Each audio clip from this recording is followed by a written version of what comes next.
Queridos amigos, que alegria mais uma vez. Podemos entrar diante do seu lar para estudarmos juntos o programa Estudando as Obras de André Luiz, o livro Nosso Lar. É com grande alegria que nós mais uma vez vamos trazer à baila assuntos tão interessantes, pertinentes a uma cidade no mundo espiritual. Logicamente, tudo isso, quando estudamos as trevas, quando estudamos nosso lar, o abismo, logicamente nos faz compreender a ligação que cada um de nós vamos encontrar daquilo que devemos fazer hoje aqui na Terra. Quem vai escolher o lugar para onde nós vamos? Somos nós mesmos, através das nossas atitudes. Se você já assistiu esse programa conosco, já há mais de 10 anos nós gravamos, assista de novo, porque tem muitas informações privilegiadas, também uma tecnologia mais avançada. Tenho a certeza que muitas informações vão clarear ainda mais esse livro, porque ele foi muito polêmico. Porque como André Luiz não poderia se identificar naquela época quem verdadeiramente ele era, que era o Dr. Carlos Chagas, algumas pequenas mudanças foram feitas no livro. Isso está narrado no prefácio do nosso irmão Emmanuel, para que nós pudéssemos não identificar naquele momento quem seria esse grande cientista. No Brasil sempre teve aquela dúvida, era Oswaldo Cruz? Era Carlos Chagas?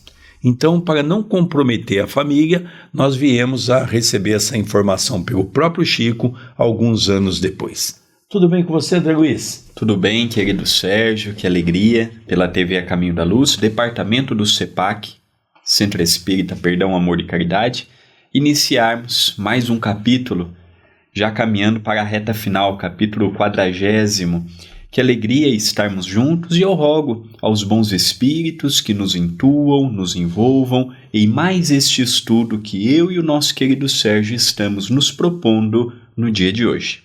Capítulo 40º. Quem semeia, colherá. Eu não sabia explicar a grande atração pela visita ao departamento feminino das câmaras de retificação. Falei a Narcisa do meu desejo, prontificando-se ela a satisfazer-me.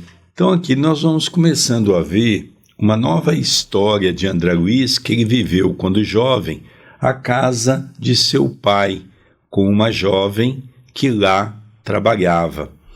É interessante que nós começamos a perceber que André Luiz tem a necessidade, parece que de uma maneira intuitiva, percebendo que algumas pessoas ali estão para ele fazer algumas reparações que serão muito importantes para a sua caminhada.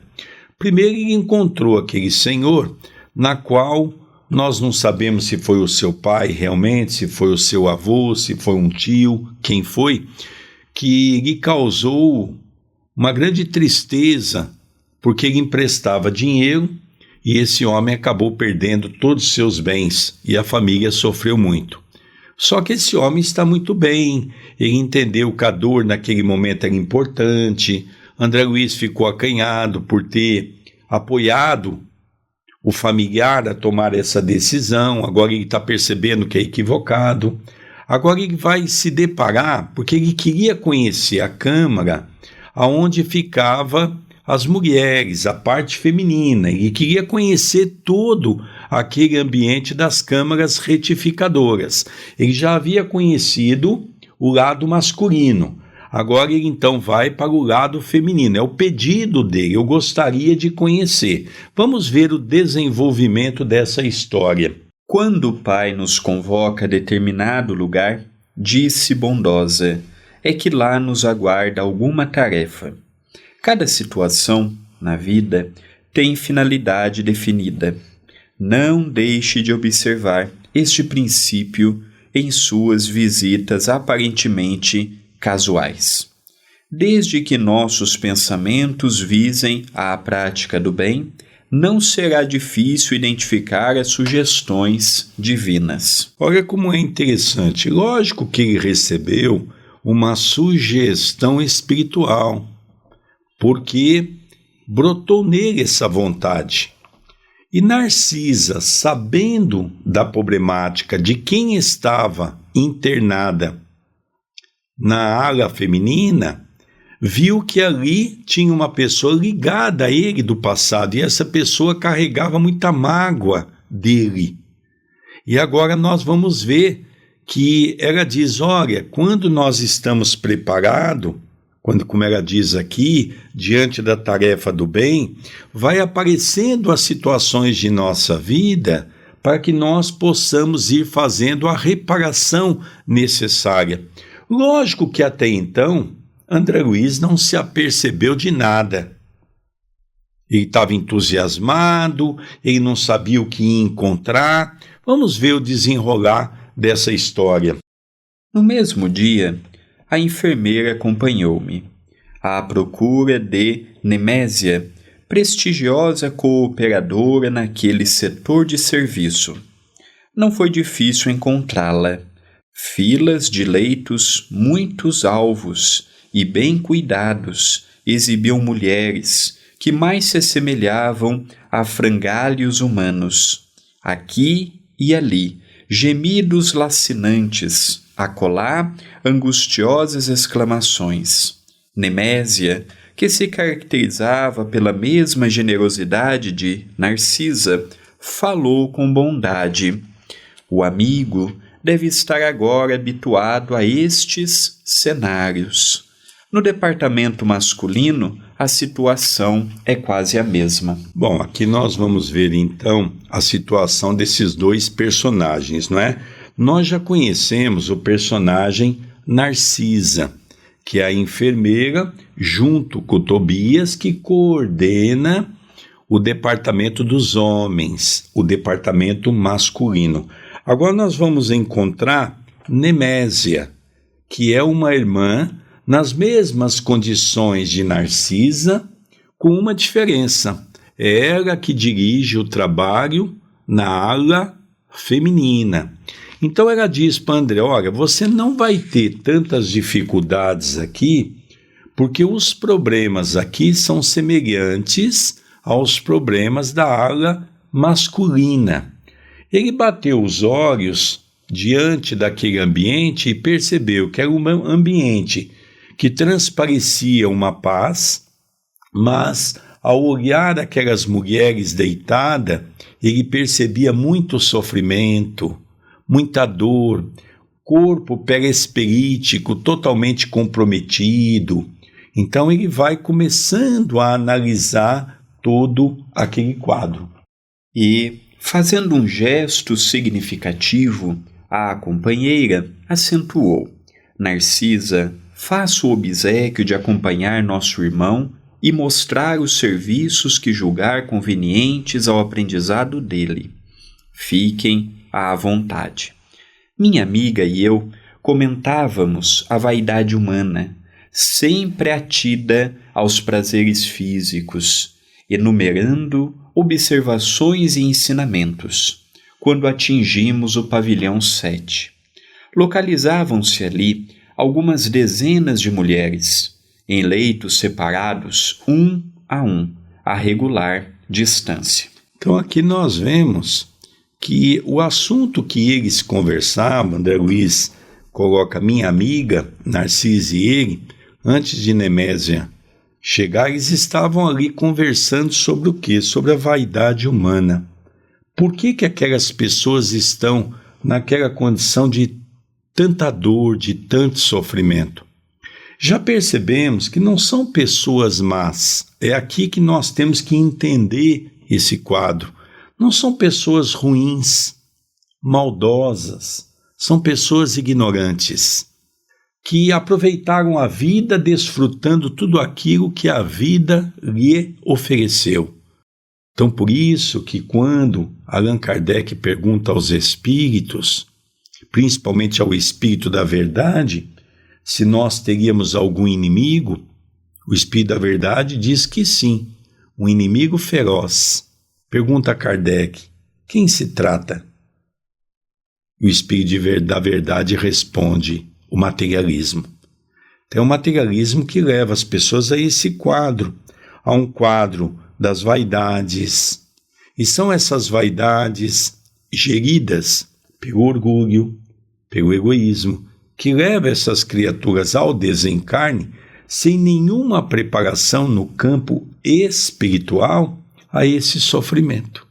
Então a conversa era nesse sentido quando eles estão caminhando para o pavilhão 7, que era um pavilhão onde abrigava essas irmãs que estão a uma cama.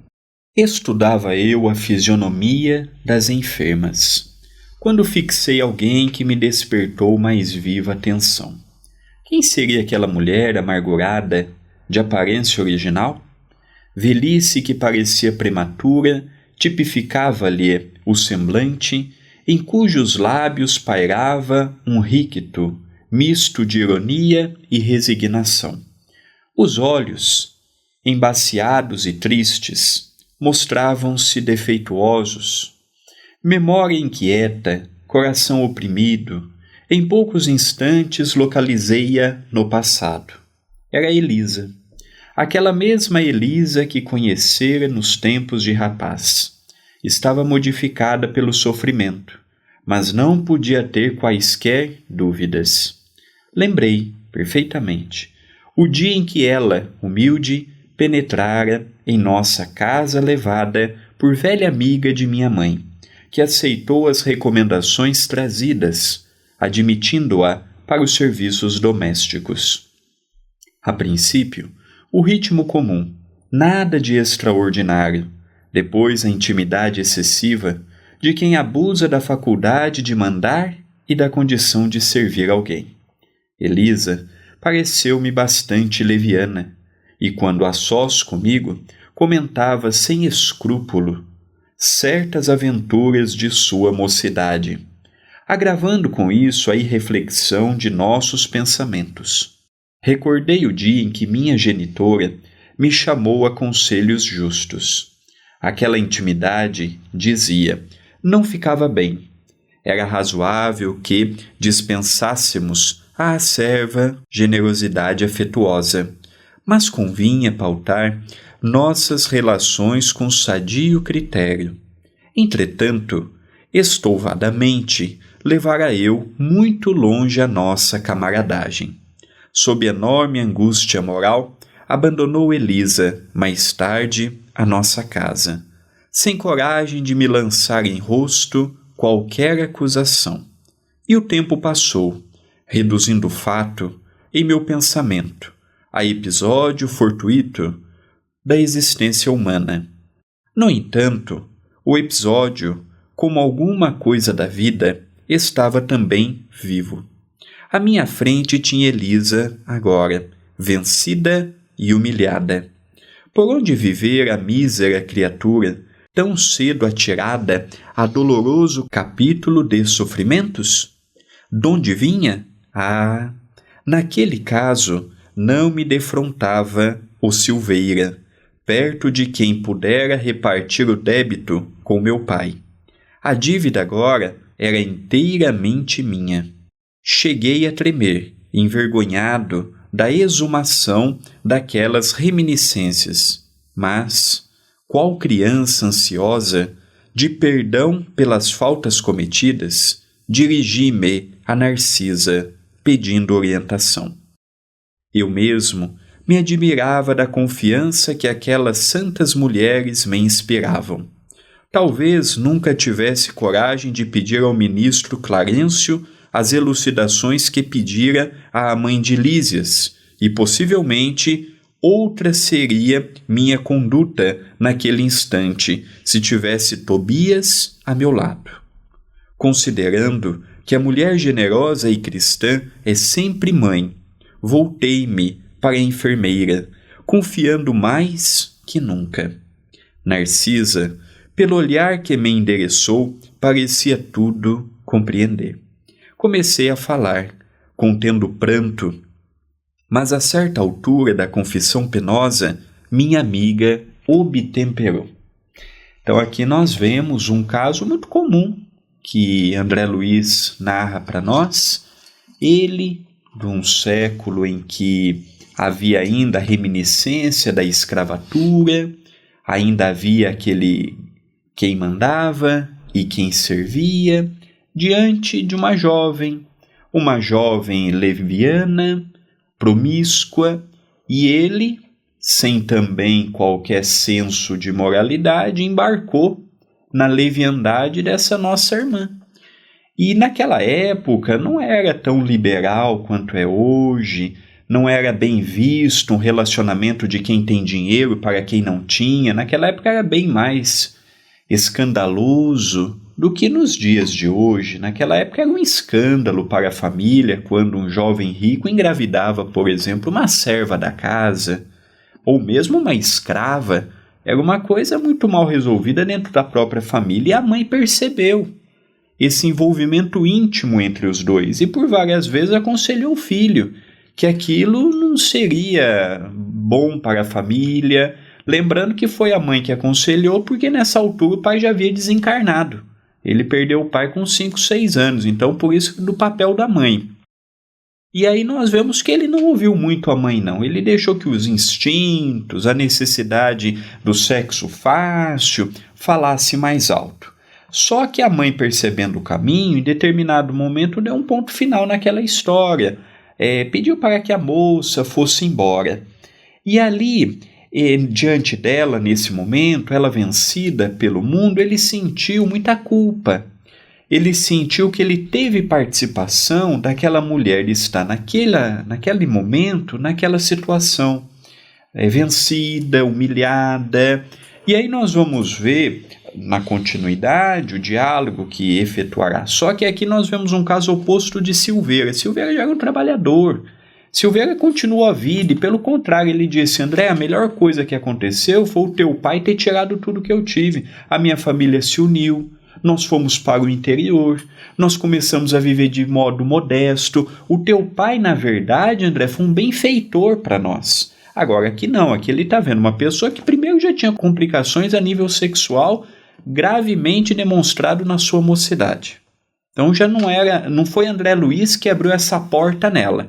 André Luiz embarcou com ela, mas ela já trazia isso dela mesma. E aí nós vamos ver a participação dele no agravamento da história dessa nossa irmã. E só um ponto importante, André Luiz fala: eu consegui me abrir com Narcisa, eu não conseguiria fazer isso com Clarence ou com Tobias. Narcisa, para mim, como a dona Laura, a mãe de Lísias, passaram a ser as minhas confidentes, as minhas amigas. É interessante esse senso que André Luiz tem também no final deste parágrafo lido.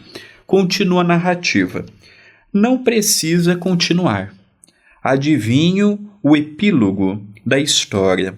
Não se entregue a pensamentos destrutivos. Conheço o seu martírio moral, de experiência própria. Entretanto, se o Senhor permitiu que reencontrasse agora esta irmã, é que já o considera em condições de resgatar a dívida. Então nós vemos aqui, agora nós estamos vendo ele até então contar a sua história, a Narcisa. Agora ele vai ouvir a história pela boca de Elisa.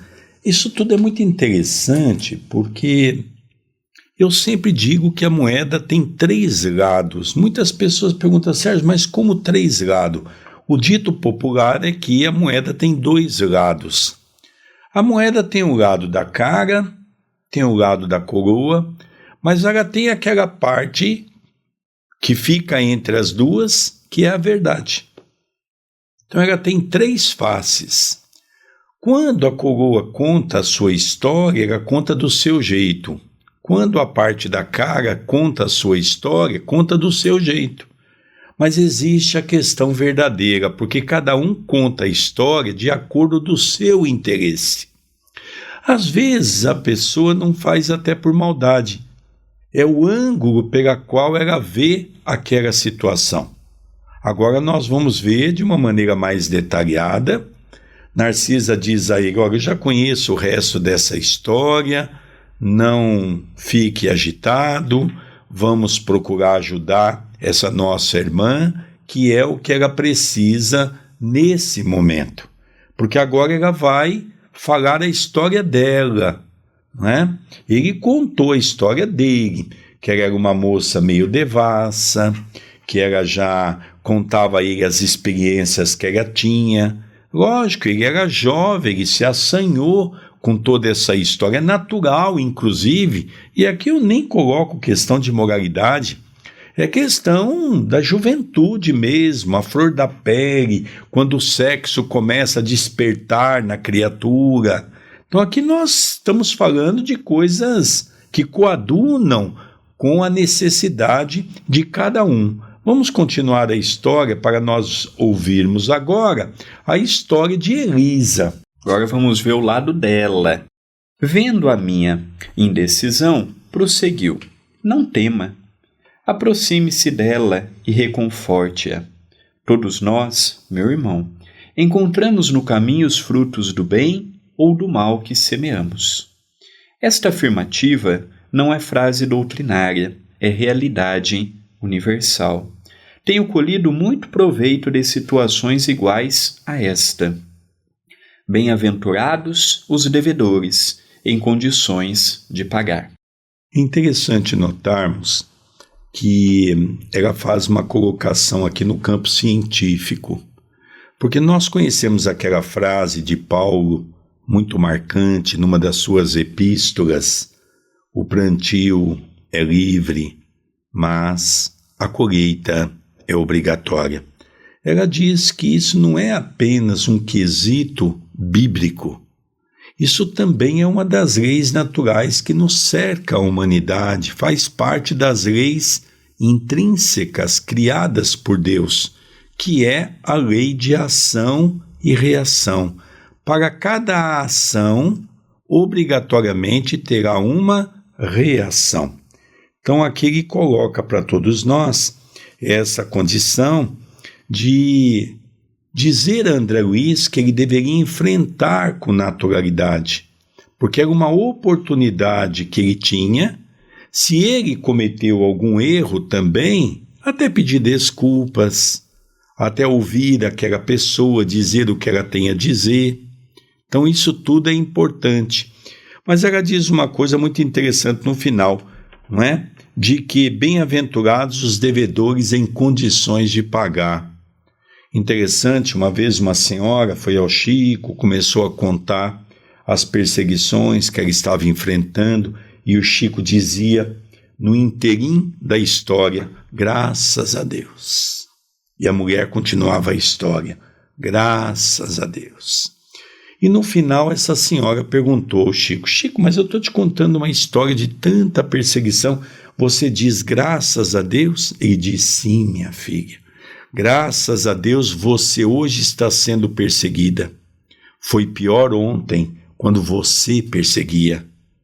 Então, realmente, isso é uma grande frase para nós analisarmos esse contexto. E nós não precisamos desencarnar para sermos um bem-aventurado nesse aspecto. Às vezes, dentro da própria família, tem pessoas que nós estamos sem conversar há anos. Quantas pessoas nosso querido Sérgio, já não atendeu no atendimento fraterno? Eu não converso com meu irmão há 10 anos por conta de herança. Eu não converso com meu primo, não converso com a minha mãe, o pai não conversa com o filho. Então, eu estou dando um exemplo da família, porque às vezes a gente acha que o problema está no trabalho. Não, o problema está dentro da família, as amarguras, os sofrimentos, as dores. Então, o que Narcisa diz, eu não preciso esperar estar no mundo espiritual para encontrar um Silveira, para encontrar uma Elisa. Todos nós temos os Silveiras, as Elisas no nosso dia a dia, no trabalho, no centro espírita, na sociedade. E aqui ele está falando, não é uma regra para o espírita, é uma regra para a pessoa cristã. É para aquele que fala assim, eu pego o exemplo do Cristo, eu procuro ser cristão. O que Narcisa está falando, bem dizendo, não tem nada de novidade. Não é nenhuma revelação isso. Jesus já dizia no seu evangelho.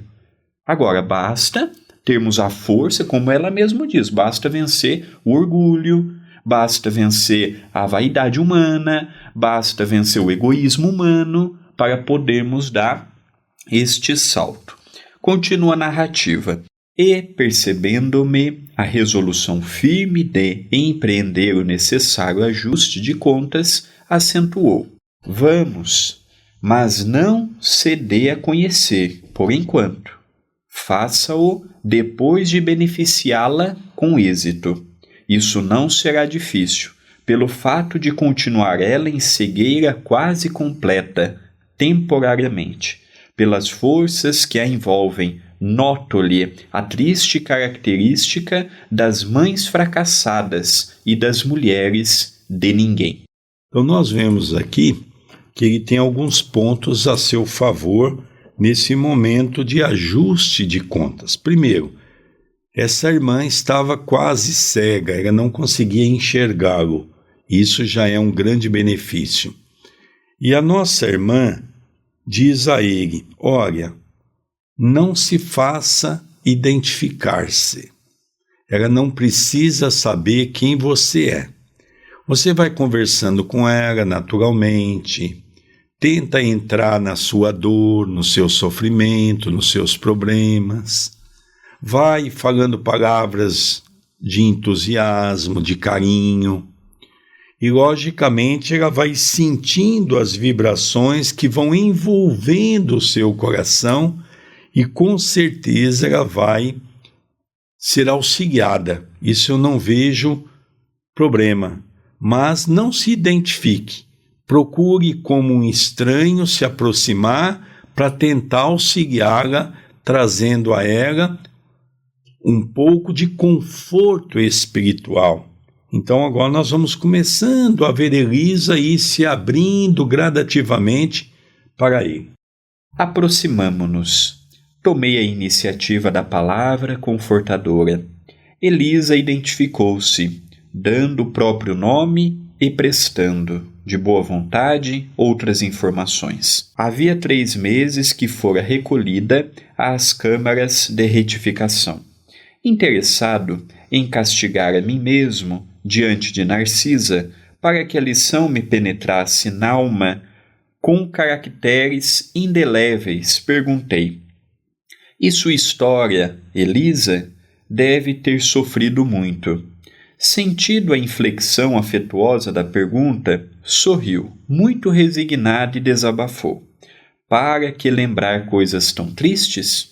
Então aqui nós agora começamos a perceber que André Luiz está ainda com Narcisa, né? Narcisa, aquele braço direito que André Luiz encontrou no mundo espiritual, aquela mãezona, como nós temos o hábito de dizer, não é? Aquela pessoa que está sempre pronta para nos ouvir. Então nós começamos a perceber que ele se aproxima dessa mulher, cumprimenta essa mulher, começa a conversar com ela sobre as experiências dolorosas que ela teve.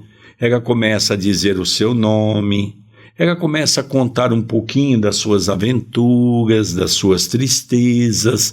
Ela vai então se abrindo gradativamente para aquela visita que ela está recebendo. As experiências dolorosas ensinam sempre, objetei.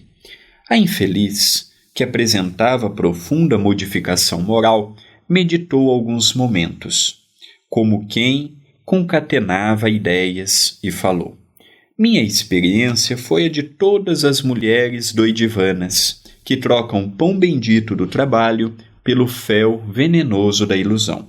Nos tempos de mocidade distante, como filha de um lar paupérrimo, vali-me do emprego em casa de abastado comerciante, onde a vida me impôs imensa transformação. Esse negociante tinha um filho, tão jovem quanto eu. E depois da intimidade estabelecida entre nós, quando toda a reação de minha parte seria inútil, esqueci criminosamente que Deus reserva o trabalho a todos os que amem a vida sã, por mais faltosos que tenham sido, e entreguei-me a experiências dolorosas, que não preciso comentar. Conheci de perto o prazer, o luxo, o conforto material, e em seguida o horror de mim mesma, a sífilis, o hospital, o abandono de todos, as tremendas desilusões que culminaram na cegueira e na morte do corpo. Errei muito tempo em terrível desespero, mas um dia tanto roguei o amparo da Virgem de Nazaré que mensageiros do bem me recolheram por amor ao seu nome, trazendo-me a esta casa de abençoada consolação. Eu não tenho dúvida que quem auxiliou essa irmã foi a própria mãe, que já estava no mundo espiritual, a mãe de André Luiz, um espírito bastante abnegado, um espírito que também faz parte dessa história quando estava encarnada, como ele mesmo conta. Então ela diz que ela, em vez de partir para o pão abençoado de cada dia, ofertado pelo trabalho honroso, ela quis partir por uma vida mais fácil, uma vida onde os prazeres poderiam lhe trazer temporariamente algumas condições financeiras a mais, mas que isso trouxe a ela um grande desagravo no campo espiritual. É interessante notar que ela diz que ela tinha tudo naquela casa, de uma família rica, que ela poderia ter aproveitado a oportunidade de ser uma servente, uma jovem empregada com decência, que ela poderia ter vivido ali desfrutando de tudo aquilo que a casa lhe oferecia, dentro das condições do conforto. Ela vai descrevendo tudo isso e ela acabou então, pela sua condição de tentar fazer com que aquele jovem da casa pudesse despertar prazeres. Talvez poderia até ela ter um sonho, quem sabe, de ficar com aquela pessoa, com aquele jovem. Talvez ela poderia ter aquela vida abastada ao longo de muitos anos, ter uma vida melhor, não aquela vida sacrificial que ela teve quando criança, ao nascer num lugar muito pobre, de muitas dificuldades. Então ela vai narrando naturalmente, até aqui ela está narrando os seus erros. Ela está colocando que ela errou, que ela encaminhou-se para um caminho que era um caminho equivocado. Na verdade, ele está endossando para Narcisa e André Luiz aquilo que efetivamente André Luiz já havia contado para Narcisa, de que realmente ele foi também envolvido nessa história, onde a mãe de André Luiz, percebendo que aquele romance poderia trazer sequelas, porque vamos relembrar que essa história deve ter acontecido ou no final do século XIX ou no começo do século XX, porque essa história foi narrada para nós no meio do século XX, que esse livro é de 1944, sendo escrito em 1943. Então nós percebemos aqui que realmente naquela época não tinha os preservativos que tem hoje, os remédios que tem hoje. As mulheres que se engravidavam tinham que ir para um aborto através do chás, ou quando a criança nascia, matava-se a criança. Era dessa maneira que se conduzia naquela época. Hoje nós temos preservativo, nós temos as pílulas do dia seguinte, nós temos uma série de coisas para evitar, não é? Então nós percebemos que era a grande preocupação da mãe. E ela então, veja, foi contraída com a doença do sífilis. A doença do sífilis é uma doença típica de doença de relação sexual. Antigamente se tinha muito essas doenças. Era um engraçado.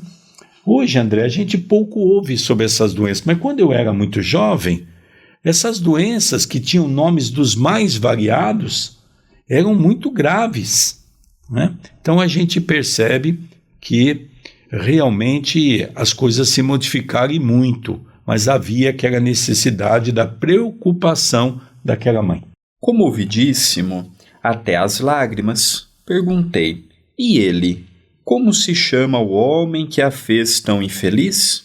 Ouvia, então, pronunciar meu nome e de meus pais. Então ele queria confirmar se realmente a história poderia ser uma história semelhante ou se realmente ela tinha dentro de si guardado esses nomes, que era o nome da sua família. E era então ver ele declinar o nome dele e o nome dos pais. Então aqui agora nós vamos ver uma outra fase da conversa que vai ser ali desenvolvida entre eles. E você o odeia? Indaguei, acabrunhado.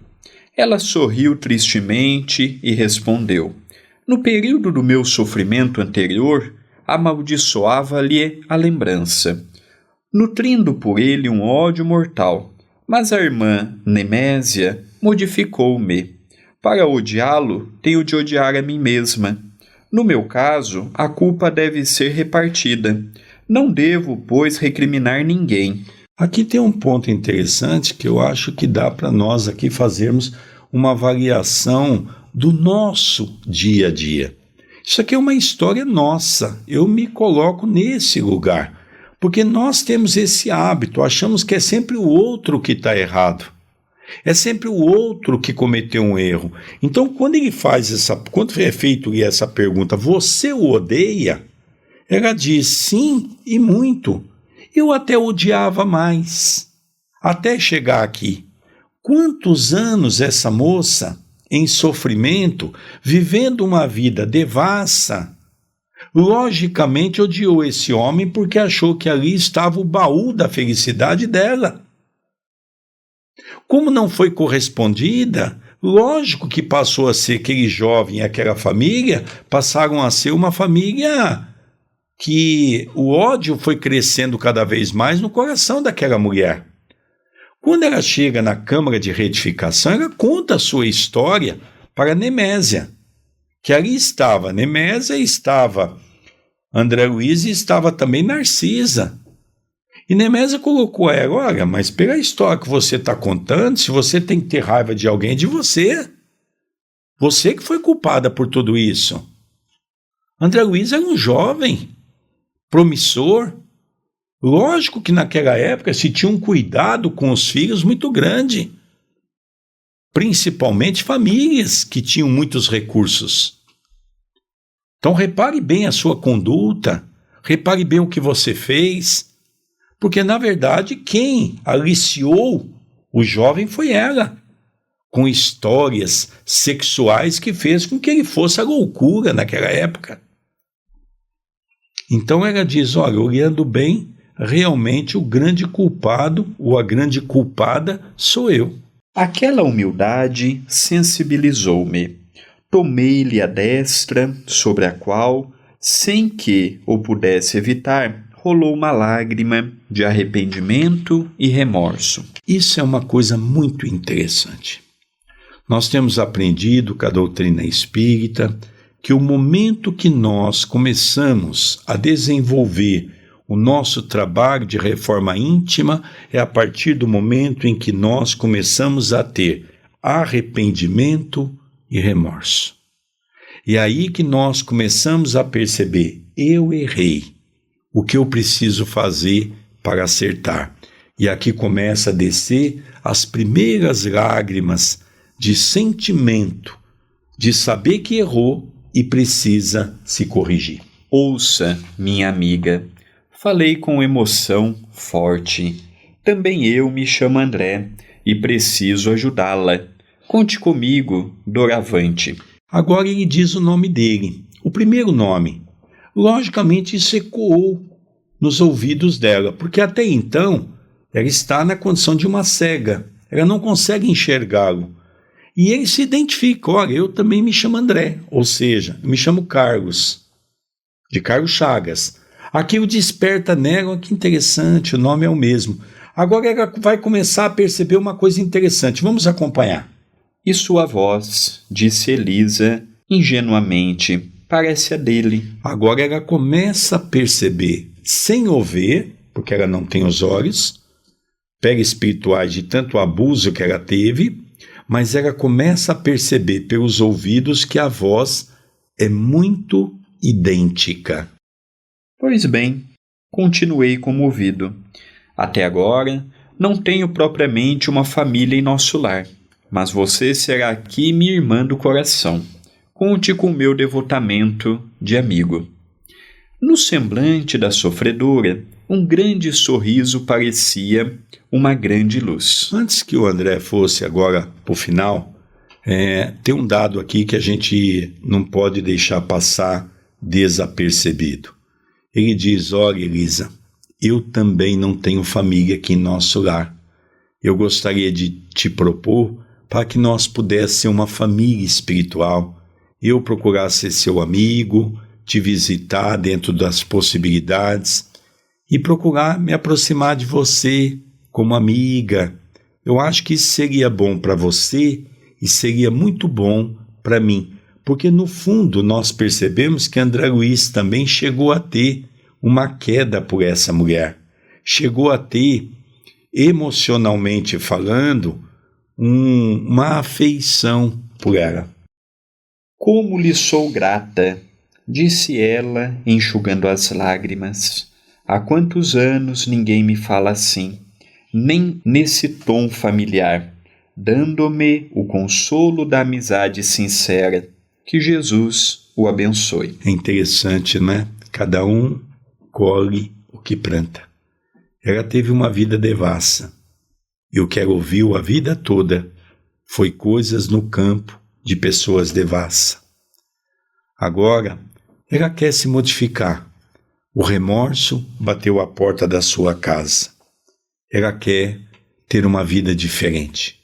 Por isso, ela então começa a ouvir palavras edificantes para o seu coração. Nesse instante, quando minhas lágrimas se fizeram mais abundantes, Narcisa tomou minhas mãos maternalmente e repetiu: que Jesus o abençoe. Quantas oportunidades nós temos aqui na terra de servir o Evangelho, levando uma palavra amiga. Eu e o André Luiz, até esse momento, já 15 meses, todos os dias, fazendo o culto do Evangelho no lar. E o que nós temos recebido de mensagens de pessoas que estão pensando no suicídio, que estão aflitos, que estão perdendo o sentido da vida, o quanto eles estão expressando a alegria de receber uma palavra de conforto, uma palavra de paz, uma palavra de otimismo.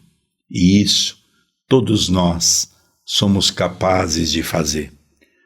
Eu tenho recebido, hoje mesmo pela manhã, recebi mais uma mensagem de pessoas que querem atendimento fraterno. Eu não estou fazendo atendimento fraterno porque as orientações do Dr. Adroaldo Modesto Gil, o nosso benfeitor espiritual, é que nós canalizássemos tudo para o auxílio espiritual à distância e o culto do Evangelho doméstico no lar, que é onde nós podemos atender a todos com uma mensagem de amor, de paz e de esperança. Estamos encerrando o capítulo 40 com o recado habitual que estamos sempre levando adiante no final de cada vídeo.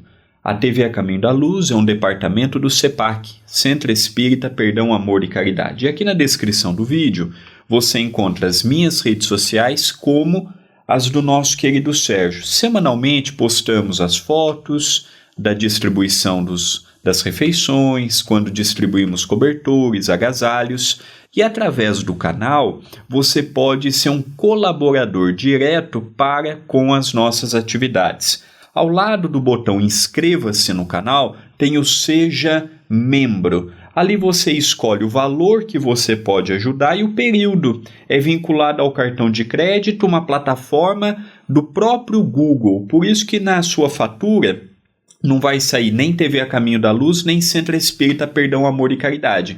Vai sair um nome da conta do Google, vai para eles e eles mandam para a conta do CEPAC.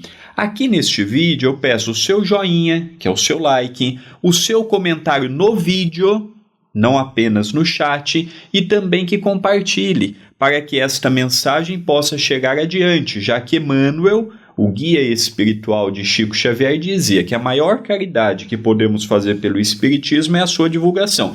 Eu e o nosso querido Sérgio estamos fazendo a nossa parte, que é gravando. Agora você também precisa fazer a sua, que é divulgar, para que outras pessoas possam chegar até nós. E quem tiver alguma dúvida, quiser interagir conosco ou participar da lista de transmissão que é gratuita, o nosso WhatsApp é 19 997 782794. Queridos amigos, nós vamos encerrando mais esse vídeo, o capítulo 40.